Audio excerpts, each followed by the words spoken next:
بسم اللہ الرحمن الرحیم۔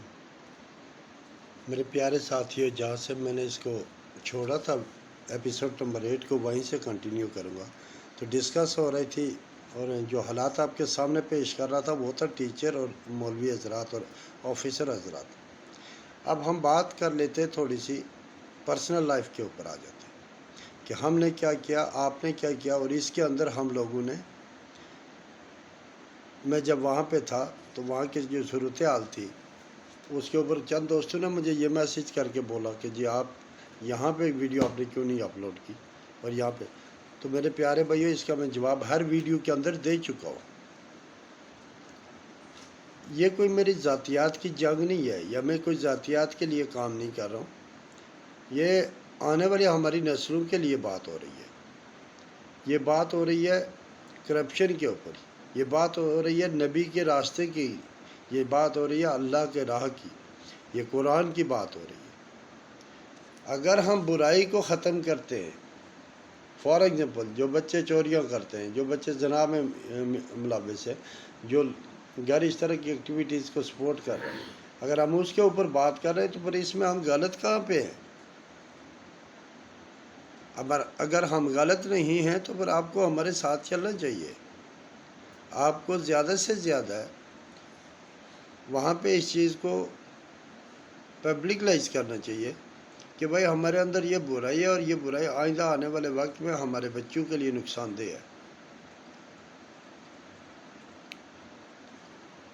اب ہم جو کل کی صورتحال ہے، جو میں نے کشمیر میں دیکھا ہے کہ وہاں پہ پہیہ جام ہو چکا تھا اور پورے کشمیر کو، ایون کہ جو گاؤں کی دکانیں تھیں ان کو بھی بند کر دیا گیا تھا۔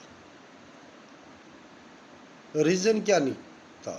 ریزن صرف یہ تھا کہ آپ نے کوئی سیلز ٹیکس اور دوسرے ٹیکس اور تیسرے ٹیکس بجلی کے بلوں میں آپ نے انٹر کیے، اور اس کی وجہ سے میرے کشمیر اور خاص کر میرے راولہ کوٹ سے ایک مہم کا آغاز ہوا، نافرمانی کی تحریک چلی اور پورے کشمیر کو اس نے اپنی لپیٹ میں لے لیا۔ ظلم و ستم آپ نے حد سے زیادہ کیے، لیکن کل کی بات اور تھی۔ آج آپ ایک چھوٹی سی غلطی جو کر رہے ہیں وہ پوری دنیا دیکھ رہی ہے۔ آپ حق اور انصاف کی بات نہیں کریں گے تو پوری دنیا کو پتہ چل جائے گا آپ کتنا جھوٹ بولتے، کتنی منافقت کرتے۔ میں کرپشن کے اوپر بات کر رہا تھا واپٹا کی، تو کیا واپٹا اتھارٹی کے یا کیا چیئرمین کو نہیں معلوم کہ واپٹا کے اندر کرپشن ہے؟ آج میں جس موضوع پہ بات کروں گا، میرے پاس 2 منٹ باقی ہیں، اس کے اوپر صرف میں ایک بات کروں گا کہ جب ہم وہاں پہ ہمارا بجٹ آتا ہے اور اس بجٹ کا جو ہمارا حق ہوتا ہے وہ حق کہاں جاتا ہے؟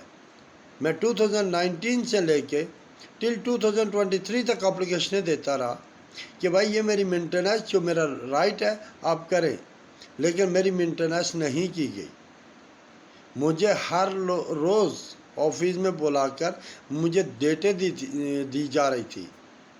تو کیا آپ کو شرم نہیں آتی کہ ایک آدمی چل کر آپ کے پاس آتا ہے، وہ اپنا ٹائم نکالتا ہے، وہ اپنا پیٹرول یوز کرتا ہے، وہ ہر چیز اپنی سپینڈ کر کے آپ کے پاس آتا ہے، جو کہ آپ کا کام آپ کو خود جا کے کرنا چاہیے۔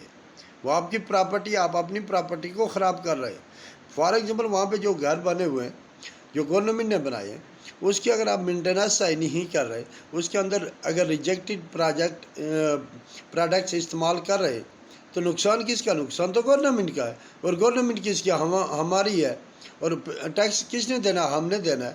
تو یہ ساری چیزیں آپ کے پاس، آپ کے کان تک نہیں جاتی کہ آپ ان چیزوں کو ہائی لائٹ کریں اور ان چیزوں کی دیکھ بھال کریں۔ آپ نے کیا کیا؟ آپ نے بجٹ آیا، آپ نے اپنے آفیسز بھرے، اپنی جیبیں بھری، اپنا فیوچر بنایا، اور غریبوں کو وہیں کا وہیں، اور کالونی کو مزید آپ نے واپٹا کی جتنی بھی کالونیز سے ان کو آپ نے مزید گندگی کے اندر دھکیل دیا۔ وہاں گھروں کی چھتوں سے پانی ٹپک رہے، لوگوں کے گھروں کے اندر پانی آ چکے ہیں۔ آپ کا بجلی کا آن آف کا جو سسٹم ہے، آپ لوڈ شیڈنگ کا جو کرتے ہیں، لاکھوں کروڑوں کی مشینری اندر انسان کی ضائع ہوتی ہے، اور آپ کو تو ایک بال کا بھی فرق نہیں پڑتا۔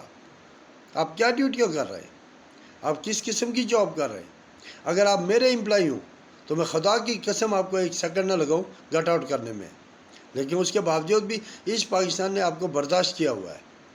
میرا ٹائم کمپلیٹ ہو گیا، انشاءاللہ نیکسٹ ویڈیو میں کل حاضر ہوں گا دوبارہ۔